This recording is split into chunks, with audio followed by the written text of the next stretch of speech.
Bonjour et bienvenue dans cette nouvelle capsule. Aujourd'hui, je vais vous parler du syndrome de l'imposteur. Et là, vous me dites, mais qu'est-ce qu'il nous raconte encore? Alors, c'est simple. C'est une forme de doute maladif qui consiste à nier en fait ses propres valeurs. En gros, ça veut dire quoi? Ça veut dire que grosso modo, on trouve toujours que les autres sont meilleurs que nous. C'est clair et net.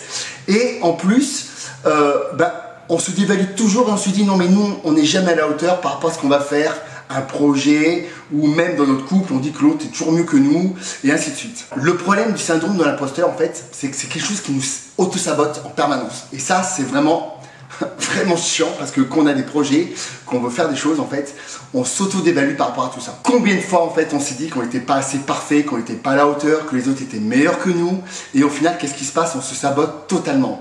Et quand on se sabote comme ça, en fait, on n'exploite pas son potentiel. Alors qu'on a tous un potentiel à exploiter. Le syndrome de l'imposteur, il peut se manifester sous plein de formes. Moi, je vais vous prendre des exemples très simples. J'ai souvent suivi des athlètes de haut niveau et tout ça. Et les personnes, en fait, se sentent jamais à la hauteur, jamais assez sec, jamais assez propre, jamais assez... Enfin, vous voyez ce que je veux dire? Voilà. Et ça, c'est des choses qui arrivent souvent. Alors maintenant, je vais vous donner 8 petites astuces pour essayer de surmonter ça. La première petite astuce déjà, c'est de se rappeler tous les succès qu'on a eus et se dire qu'on est les premiers responsables des succès qu'on a eus. C'est vrai, on oublie souvent de se le dire à nous-mêmes, mais tous les petits succès que vous avez eus dans votre vie, c'est grâce à vous. La deuxième chose, c'est d'arrêter de penser ce qu'on vont penser les autres. Alors ça, c'est un truc qu'on fait tous, on est tout le temps préoccupé par savoir ce que vont penser les autres. Mais franchement, arrêtez, parce que quoi que vous fassiez, vous serez jugé par les autres. Donc ça, vous zappez, vous continuez à avancer, arrêtez de vous préoccuper de ce que vont penser les autres de vous. Troisièmement, alors ça c'est ces petites astuces qui sont super sympas à mettre en place, c'est de garder toujours les témoignages de gens qui vous ont toujours donné un peu de gratitude ou qui vous ont dit que grâce à vous, elles ont réussi à faire des choses. C'est super valorisant et c'est bien de garder ça quelque part dans un agenda, dans votre téléphone et de temps en temps, vous relisez en fait tout ce que vous ont dit les autres de vous en bien. Quatrièmement, arrêtez de vous comparer parce qu'on a tous quelque chose à offrir à une autre personne.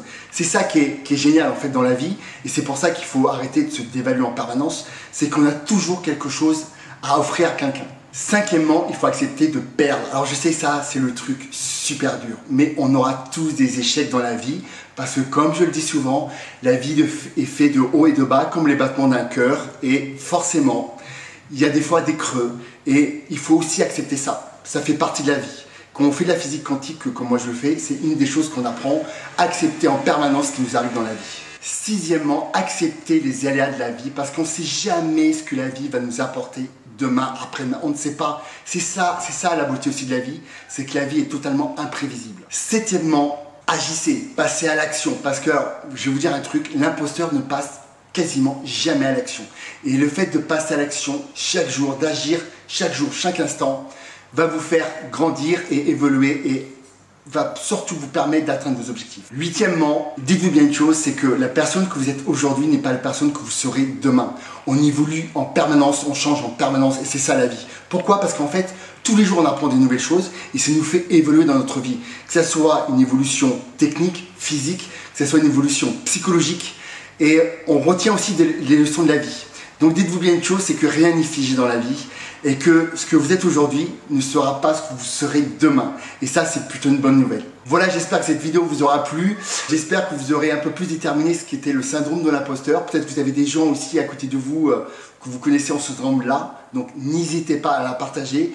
N'oubliez pas de me mettre un petit boost bleu. Je vous embrasse et je vous dis à la semaine prochaine pour une nouvelle capsule. Bisous. Ciao, ciao.